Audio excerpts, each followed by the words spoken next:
Assalamualaikum warahmatullahi wabarakatuh. Salam sejahtera bagi kita semua. Perkenalkan, nama saya Wilfa Mungti Adila, biasa dipanggil Wilfa or CH, or as comfortable as your call me.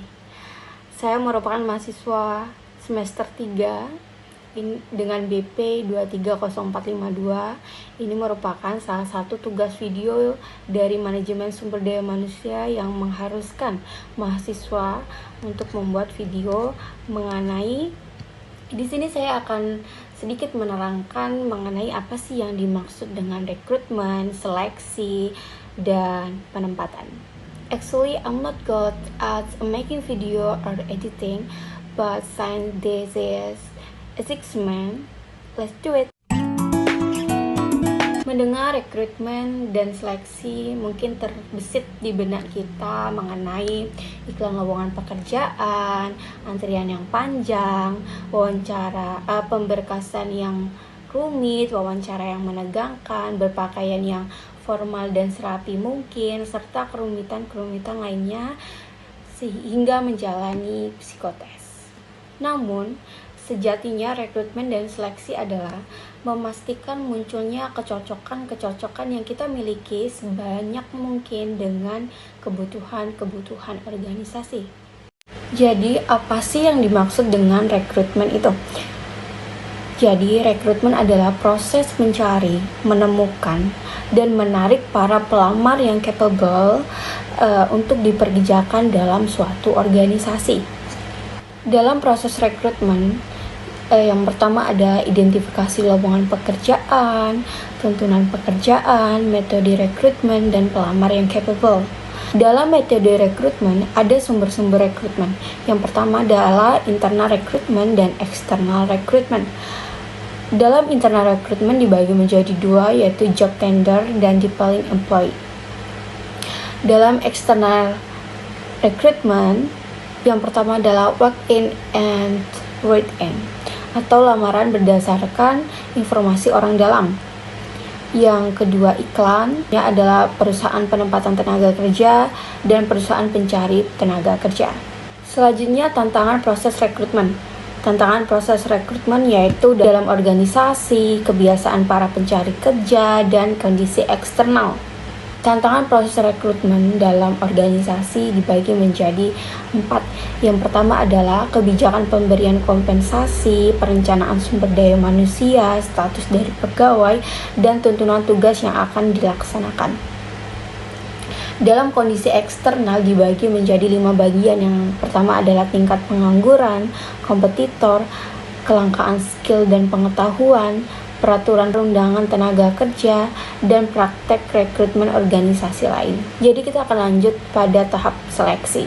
Apa sih yang dimaksud dengan seleksi itu, teman-teman? Seleksi adalah proses pemilihan pelamar sampai dengan memutuskan pelamar mana yang akan ditolak dan diterima untuk menjadi pegawai. Adapun faktor-faktor yang harus diperhatikan dalam proses seleksi. Yang pertama adalah penawaran tenaga kerja atau jumlah pelamar. Yang kedua, tantangan etis, tantangan organisasi, dan kesamaan kesempatan. Ada langkah-langkah dalam proses seleksi. Yang pertama adalah penerimaan surat lamaran, penyelenggaraan ujian, wawancara seleksi, pengecekan latar belakang dan surat referensi, evaluasi kesehatan, wawancara oleh manajemen yang akan menjadi atasan langsung, pengenalan pekerjaan, dan keputusan atas lamaran. Langkah-langkah dalam proses seleksi. Yang pertama adalah penyelenggaraan ujian. Penyelenggaraan ujian ini akan dilakukan psikotes, tes pengetahuan, dan tes skill. Selanjutnya ada tipe-tipe wawancara. Dalam tipe-tipe wawancara ini ada yang namanya wawancara tidak terstruktur, ada yang gabungan antara terstruktur dan tidak terstruktur, dan wawancara dalam situasi stres. Selanjutnya proses wawancara. Dalam proses wawancara ini, yang pertama adalah persiapan wawancara, dan yang kedua menciptakan keserasian hubungan, tukar-menukar informasi, mengakhiri wawancara, dan dilakukannya penilaian.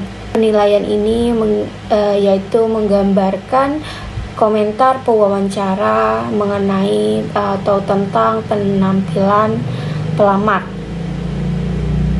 minat yang terungkap, latar belakang, harapan, perkiraan kemampuan, pengalaman pekerjaan, dan sikap pelamar. Selanjutnya ada orientasi.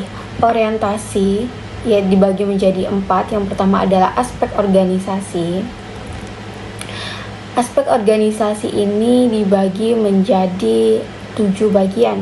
Yang pertama, sejarah, struktur dan tipe organisasi, pengenalan para pejabat, tata ruang dan tata letak fasilitas kerja, ketentuan normatif, produk organisasi, dan budaya organisasi.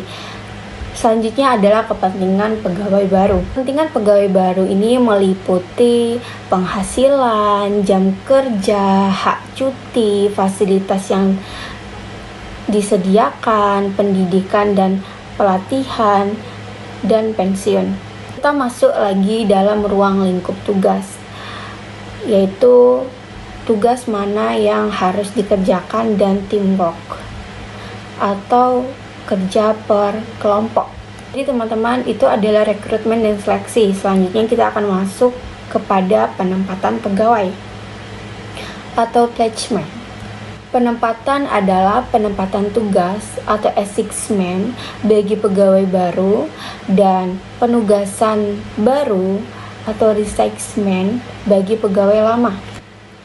Penempatan biasanya merupakan kewenangan dari atasan langsung atau kepala unit kerja setelah dikonsultasikan dengan manajemen. Dalam penempatan pegawai lama atau reassignment adanya promotion, transfer, dan demotion. Apa sih promotion, transfer, demotion itu? Jadi apa sih yang dimaksud dengan promotion ini atau promosi? Promosi terjadi ketika seorang pegawai dipindah posisikan pada pekerjaan satu ke posisi lainnya dengan gaji yang lebih tinggi, tanggung jawab yang lebih besar, dan tingkat organisasi yang lebih tinggi. Promosi biasanya didasarkan pada prestasi atau kinerja unggul pada pekerjaan saat ini, ataupun bisa terjadi karena senioritas atau lamanya masa kinerja. Selanjutnya adalah transfer. Transfer atau pemindahan terjadi ketika seseorang karyawan dipindahkan dari pekerjaan satu ke posisi lainnya dengan biaya gaji yang relatif sama, tanggung jawab yang sama, dan tingkat organisasi yang sama pula. Transfer bermanfaat bagi pemegang pekerjaan karena pengalaman dapat memberikan seseorang keterampilan baru dan perspektif yang berbeda. Selanjutnya adalah demotion atau demosi. Demosi adalah terjadi ketika seorang dipindahkan dari pekerjaan satu ke posisi lainnya yang lebih rendah dengan gaji yang lebih rendah pula, tanggung jawab yang lebih rendah, dan tingkat organisasi yang lebih rendah. Penurunan pangkat atau demosi ini jarang memberikan hasil positif bagi individu. Biasanya hal ini dikaitkan dengan disiplin atau kinerja yang buruk maupun perilaku yang tidak pantas. Baik, sekian yang dapat saya sampaikan mengenai rekrutmen, seleksi, dan penempatan kerja pada sumber daya manusia. Saya pamit undur diri. Terima kasih telah menonton, dan terima kasih kepada dosen saya yang telah memberikan tugas video ini karena dapat memberikan pengetahuan yang lebih kepada mahasiswanya. Saya akhiri, wassalamualaikum warahmatullahi wabarakatuh.